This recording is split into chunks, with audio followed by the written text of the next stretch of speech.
Hello बच्चों, कैसे हो आप। अभी जो वीडियो आ रहे हैं आपके सामने फिजिक्स के, उससे संबंधित जितने भी जो भी न्यूमेरिकल्स की संबंधित प्रॉब्लम्स हैं या थ्योरी से संबंधित हैं या विमा है या परिभाषा है, वह एक बार आप कमेंट्स में डाल दिया करें। और अभी फिलहाल क्या कमेंट्स कम आ रहे हैं आपके पर्सन से संबंधित, तो हो सके आपको क्या कमेंट्स में या कोई भी वीडियो में कोई डाउट्स आ रहा है, उसी समय रोक कर आप पर्सन को लिख कर उस पर्सन से क्या करना है, आप उस क्वेश्चन को कमेंट्स में डालकर उस छोड़ दीजिए। मैं जैसे कमेंट्स को रीड करूंगा सबसे पहले वो कमेंट्स के जवाब देने की कोशिश करूंगा। अब बात करते हैं सबसे बड़ा पार्ट जो कल छोड़ के गया था। क्या पार्ट था? विद्युत क्षेत्र की तीव्रता का अध्यारोपण का सिद्धांत। ये देखते हैं, बहुत ही इजी टॉपिक है। ये उस टॉपिक से संबंधित है जो बहुआवेशों के कारण लगने वाले बल का अध्यारोपण का सिद्धांत था, उसी तरह ये काम करेगा जो आपने कल ज्ञात की थी विद्युत क्षेत्र की तीव्रता। तो नेक्स्ट टॉपिक देखते हैं।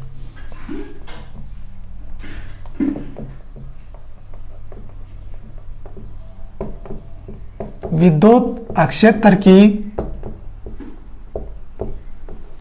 तीव्रता का अध्यारोपण का सिद्धांत।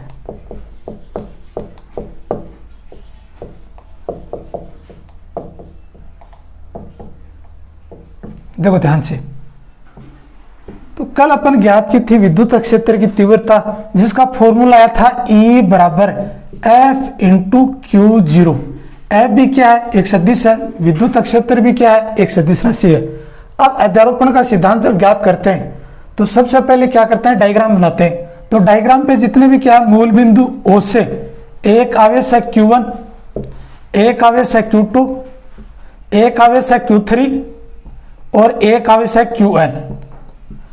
अब Qn n नंबर आवेश उपस्थित है और मूल बिंदु O पर P बिंदु स्थित है। अब ध्यान से देखिए, विद्युत क्षेत्र की तीव्रता का जब सूत्र ज्ञात करते हैं तो एक तो यह था, एक आपने कूलाम के नियम के अनुसार F का मान रखकर यह फॉर्मूला था KQ इंटू R का स्क्वायर। तो अब ध्यान से देखिए कि बिंदु P पर O है, O से R Q1 दूरी की है R0 या लिख सकते R1, और यहां दूरी क्या हो जाएगी R2, यहां दूरी क्या हो जाएगी R3 और यहां दूरी क्या हो जाएगी Rn।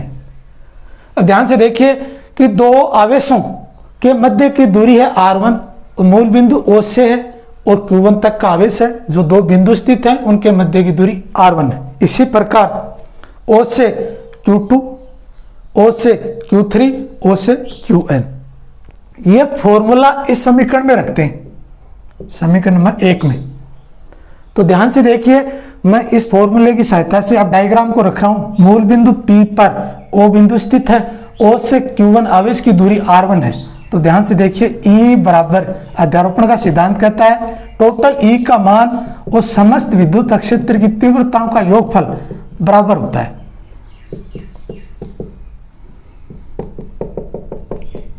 E डॉट N, यह आपका फॉर्मूला है, सामान्य सूत्र। इस सामान्य सूत्र में आपको मान रखना है डायग्राम को देखकर।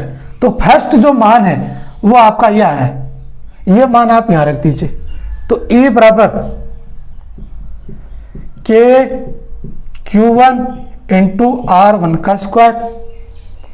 दूसरे में क्या जाएगा K Q2 इंटू R का स्क्वायर, तो यह क्या आ जाएगा R2 का स्क्वायर। तीसरे में आ जाएगा K Q3 R3 का वर्ग, यह स्क्वायर लिख सकते हैं, और plus dot dot n K Qn और Rn का स्क्वायर। अब इस इक्वेशन में क्या कॉमन आ रहा है? इस इक्वेशन में आ रहा है K कॉमन आ रहा है। E बराबर K को अपन ले लेते हैं भार, और आपका जो मान आएगा वो आएगा Q1 R1 का स्क्वायर, Q2 R2 का स्क्वायर, Q3 R3 का square, dot dot Qn Rn का स्क्वायर। तो अब K का जो मान है वो क्या आ रहा है? K का मान है 1/4 पाई एप्सिलॉन नॉट।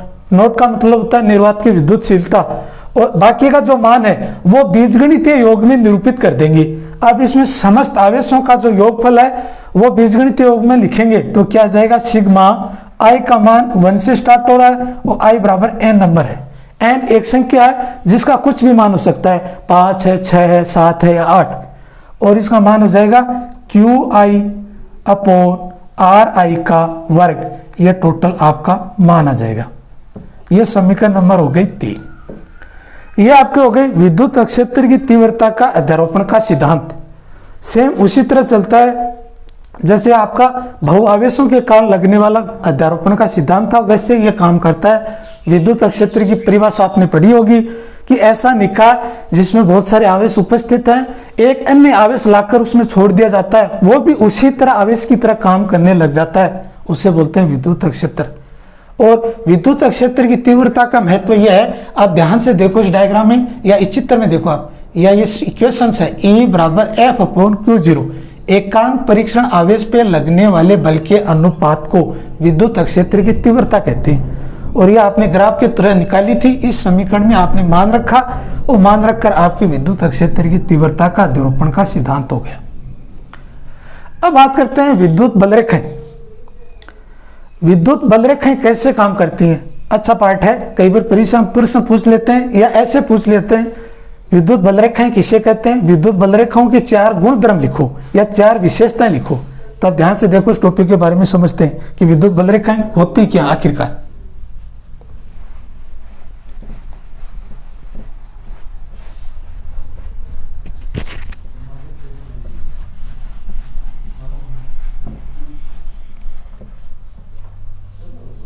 विद्युत बल रेखाएं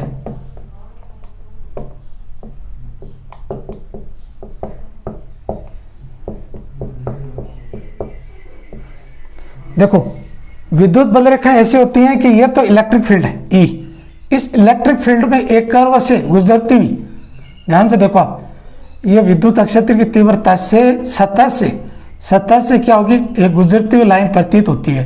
तो यह तो हो जाएगी आपकी E, जिसको बोलते हैं विद्युत क्षेत्र की तीव्रता। ये क्या हो जाएगी, विद्युत क्षेत्र।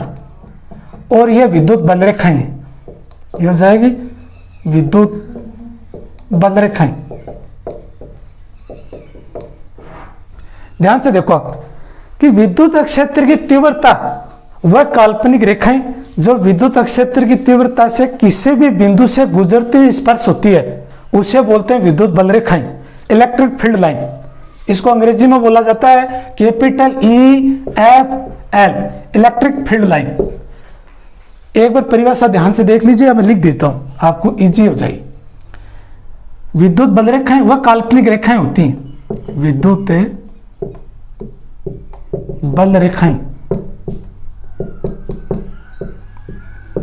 वे काल्पनिक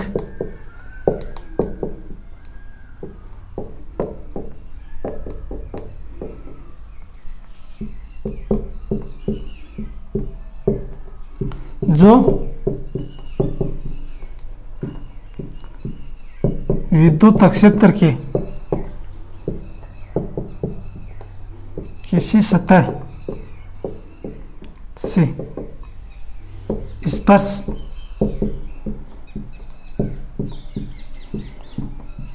करती हुई गुजरती है, उससे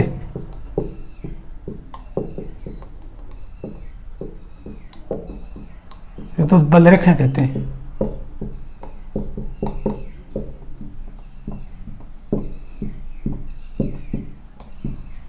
देखो ध्यान से,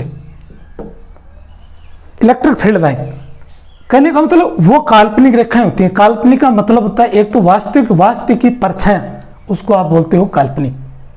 तो कह रहा है कि ये जो लाइन है इलेक्ट्रिक फील्ड लाइन, इस लाइन से कोई एक कर्व है या वक्राकार रेखा जो इस लाइन से यहां तक जो गुजरती है या इस लाइन को यहां से स्पर्श करती है, किस चीज को, विद्युत क्षेत्र की लाइन को विद्युत बल रेखाएं गुजरती हैं या स्पर्श करती हैं, उनकी संख्याओं को अपन निरूपित करते हैं विद्युत बल रेखाएं।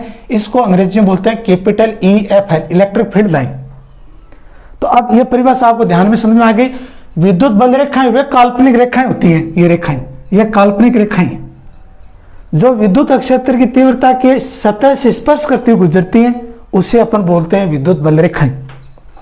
अब बात करते हैं विद्युत बल रेखाओं के गुणधर्म। यह थ्योरी से संबंधित पार्ट है, तो कई बार आपको सिंपल सी परिभाषा पूछते हैं कि विद्युत बल रेखाएं किसे कहते हैं, या इसकी कोई 2 विशेषता या 3 विशेषता 4 विशेषताएं लिखो। ये इस तरह से पूछे जाते हैं। तो इसकी विशेषताएं देखते हैं कि ये विद्युत बलरेखाएं आखिरकार कैसे काम करती हैं विद्युत क्षेत्र के चैप्टर में। देखो विशेषताएं देखते हैं, इसकी क्या विशेषताएं।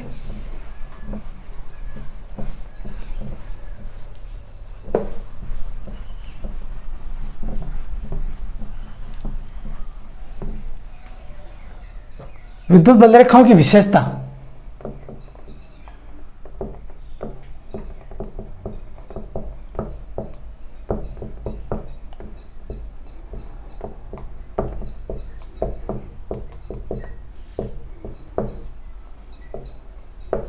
यह लिखते हैं गुणधर्म।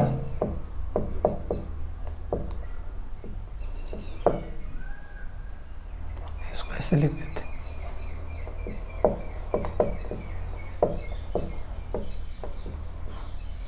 फर्स्ट है विद्युत बलरेखाएं, क्या है? विद्युत बलरेखा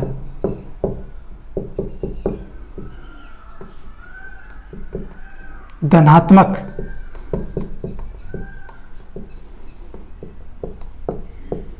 विद्युत बलरेखाएं धनात्मक से निकलकर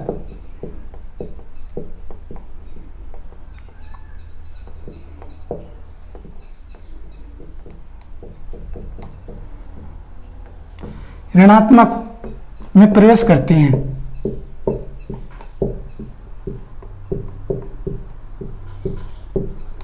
देखो ध्यान से कि आपका ये आवेश है, ये प्लस क्यू। इस प्लस क्यू आवेश में ध्यान से देखो आप, इसकी विद्युत बलरेखाएं वो बाहर की दिशा में, और ऋणात्मक आवेश है, इसमें क्या है? अनंत से अंदर की तरफ प्रवेश करती हैं। ध्यान से देखो आप, तो इसमें क्या समझ में आया आपको कि जो धनात्मक में है वो विद्युत बलरेखाएं प्लस क्यू आवेश से निकलकर और अनंत की तरफ जाती हैं, और ऋणात्मक आवेश में विद्युत बलरेखाएं अनंत से ऋणात्मक की तरफ प्रवेश करती हैं। और दूसरी, समान प्रकृति के आवेश में क्या लगता है? प्रतिकर्षण बल। असमान प्रकृति के आवेश में क्या लगता है? आकर्षण बल। तो अब इन दोनों आवेशों को अलग अलग लेते हैं, ये प्लस आवेश है, ये माइनस क्यू आवेश है। तो इसकी जो बलरेखाएं हैं ये क्या होंगी? एक लचकदार डोरी की तरह काम करेंगी। तो ये क्या होगी? धनात्मक से निकलेगी और ऋणात्मक में प्रवेश कर जाएंगी। तो इसकी जो बलरेखाएं हैं, ध्यान से देखो आप, ये बलरेखाएं ऋणात्मक में प्रवेश करती हैं इस तरह से, और धनात्मक में क्या होती है? ये बलरेखाएं बाहर की तरफ होती हैं, ये गुजरती हैं बाहर से। ध्यान से देखो आप, इसमें किस प्रकार का बल लगता है? इसमें लगता है आकर्षण प्रकृति का बल। तो पहला गुणधर्म ये होगा, विद्युत बलरेखाएं धनात्मक से चलकर ऋणात्मक में प्रवेश करती है। या सिंपल सा समझें कि विद्युत बलरेखाएं धनात्मक से बाहर की तरफ दिशा होती है और ऋणात्मक में क्या होता है? अंदर की तरफ दिशा होती है। और ये इसकी सिंबल्स हो गई।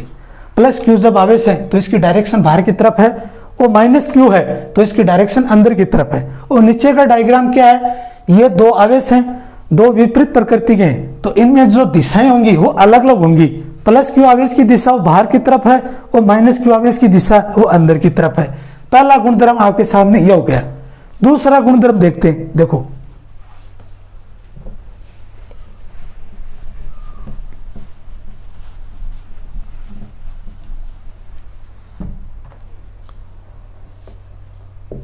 विद्युत बलरेखाएं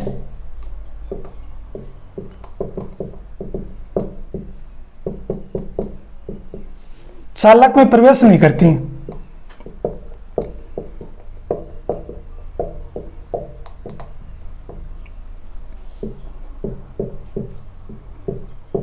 तीसरी है विद्युत बलरेखाएं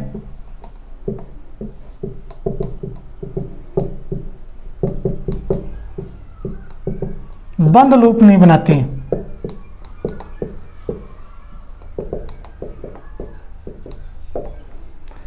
चौथा बिंदु, विद्युत बलरेखाएं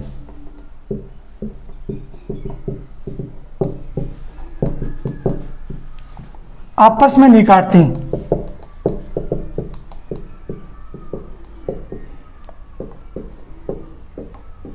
क्योंकि कटान बिंदु पर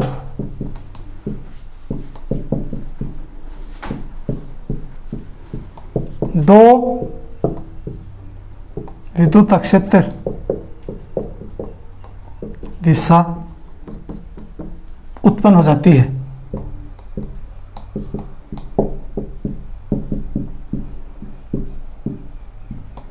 जो कि संभव नहीं है।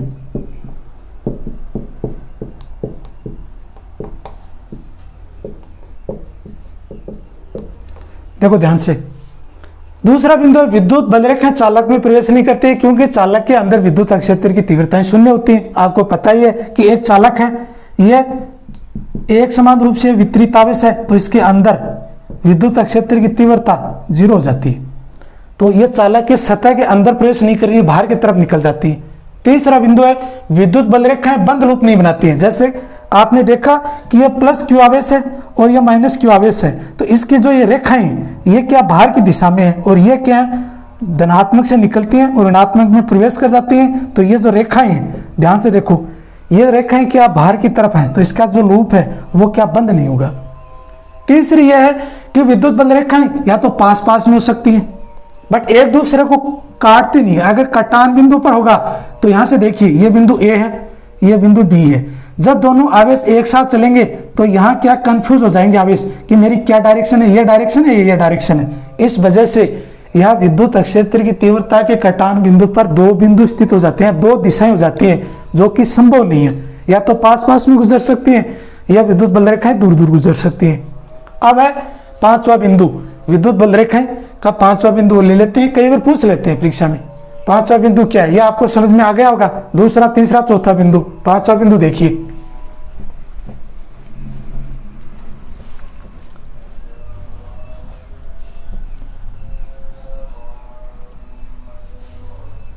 पांचवा बिंदु है विद्युत बल रेखाओं की जो घनत्व संख्या है वहां ज्यादा होगी, जहां घनत्व ज्यादा होगी वहां विद्युत बल रेखाओं की घनत्व ज्यादा होगी, और जहां विद्युत बल रेखाओं की जो घनत्व कम है वहां विद्युत बल रेखाओं की संख्या भी कम होगी। ध्यान से देखो, मैं डायग्राम बना रहा हूं, ये एक डायग्राम है और ये दूसरा डायग्राम।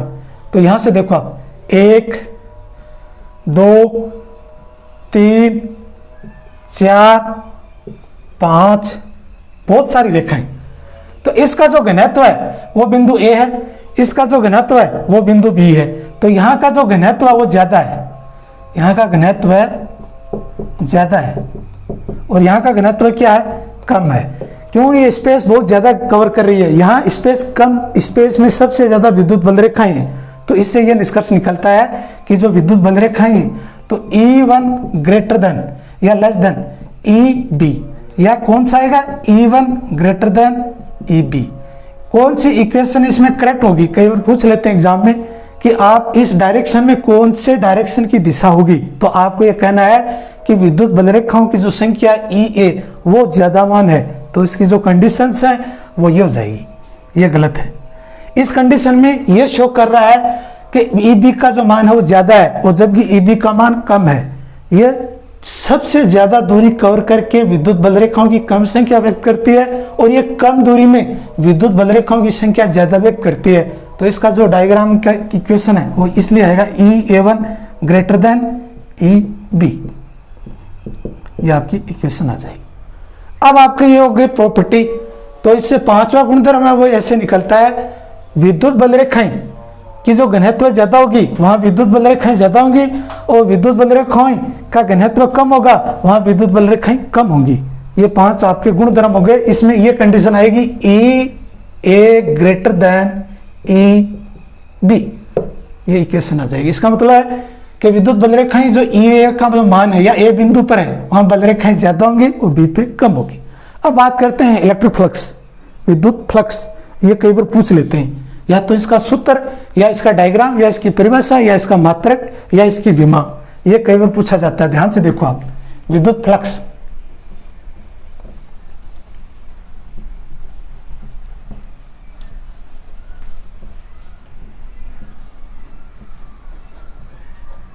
विद्युत फ्लक्स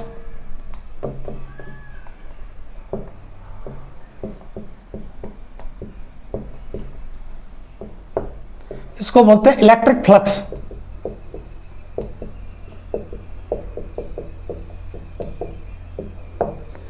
विद्युत फ्लक्स की एक क्या है डायग्राम लेते हैं ऐसे।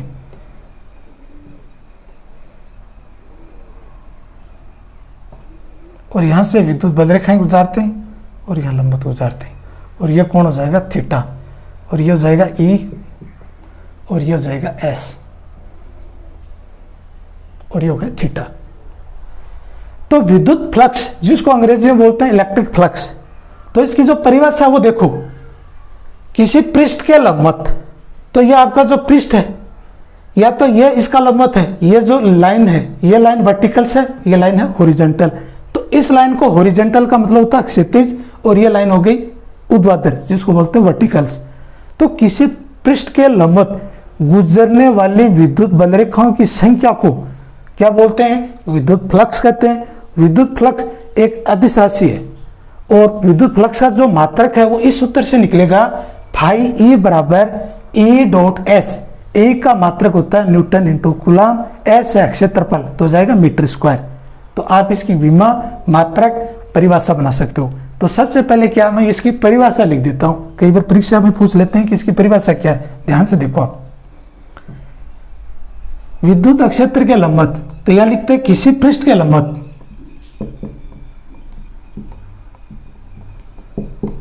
विद्युत क्षेत्र में किसी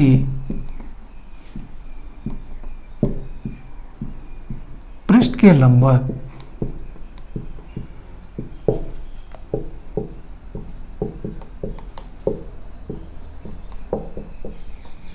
गुजरने वाली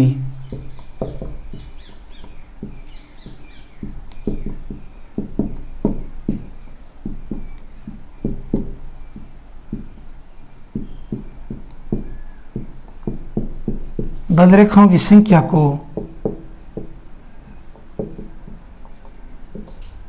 विद्युत फ्लक्स कहते हैं। विद्युत फ्लक्स एक अदिश राशि है,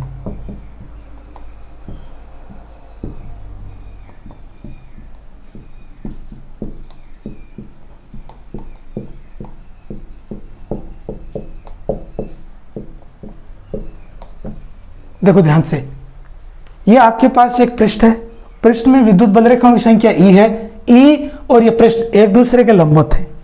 तो विद्युत क्षेत्र में किसी पृष्ठ के लंबवत गुजरने वाली विद्युत बल रेखाओं की संख्या को विद्युत फ्लक्स कहते हैं। और विद्युत फ्लक्स क्या है? एक अदिश राशि है। अदिश का मतलब इसमें मान तो मिलेगा बट दिशा का ज्ञान नहीं होगा। सदिश में क्या है? मान के साथ साथ दिशा का ज्ञान भी होता है। अब बात करते हैं इसका मात्रक और विमा। तो ध्यान से देखिए, इसका जो सूत्र है वो इस तरह से बनेगा, फाई ई, इसका सिंबल है ए डॉट एस, तो यह आ जाएगा वेक्टर में ए वेक्टर एस, ये इसका फॉर्मूला आएगा। इसको कंप्लीट फॉर्मूले में लिखेंगे तो यह जाएगा फाई ई बराबर A dot S cos theta. तो A dot S cos theta का जो फॉर्मूला है उससे संबंधित क्या करेंगे, अपन मात्रक को देखते हैं, मात्रक देखकर इसकी विमा चेक करते हैं कि इलेक्ट्रिक फ्लक्स की विमा क्या आएगी। तो आपको ये ध्यान से समझ में आ गया होगा, एक बार आप रीड कर लीजिए। जो समझ में नहीं आ रहा कोई बिंदु तो आप कमेंट्स के माध्यम से पूछ सकते हो। अब इसका मात्रक और इसकी विमा देखते हैं कैसे निकलती है।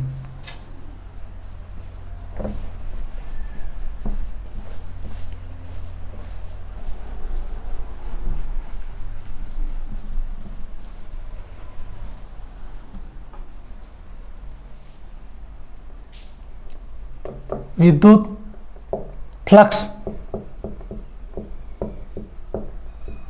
का मात्रक, देखो ध्यान से, इसका मात्रक निकालने के लिए क्या करेंगे, फाई डॉट ई बराबर A dot D S cos theta, ये आपका फॉर्मूला था। थीटा का मान अगर 0 रखते हैं तो कोस 0 का मान होता है 1, तो इसकी जो इक्वेशन आएगी वो आएगी फाई ई बराबर ए डॉट एस, ये इक्वेशन नंबर 1, ये इक्वेशन नंबर 2। तो फाई ई का जो मान लिखते हैं, तो विद्युत क्षेत्र की तीव्रता का मात्रक होता है न्यूटन इंटू कूलाम, एस है क्षेत्रफल तो इस जाएगा मीटर का स्क्वायर, तो इसका जो मात्रक है वो आ जाएगा newton into meter square into coulomb. अब इसकी जो विमा निकालते हैं, ध्यान से देखिए, फाई ई की जब विमा ज्ञात करते हैं तो क्या आएगी,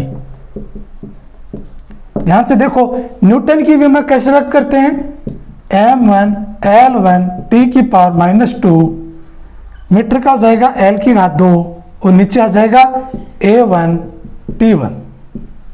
ये अलग अलग विमा निकाली है मैंने।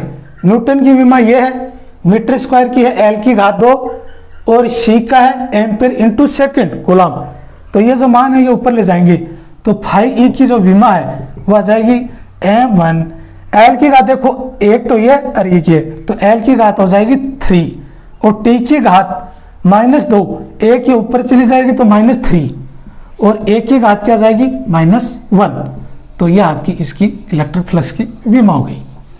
m1 L की घात 3, T की घात -3, एक की घात -1 और ये क्या है, एक अदिश राशि है। तो इलेक्ट्रिक फ्लक्स के बारे में आपको जानकारी मिल गई होगी। तो पहले तो आपने देखा उसकी परिभाषा, उससे संबंधित डायग्राम, उसके बाद में उसका सूत्र, उसके बाद में उसका मात्रक और उसकी विमा। यह आपका कंप्लीट हो गया विद्युत फ्लक्स। विद्युत फ्लक्स के बाद में अपन देखते हैं विद्युत द्विध्रुव और विद्युत द्विध्रुव आघूर्ण। ये छोटे छोटे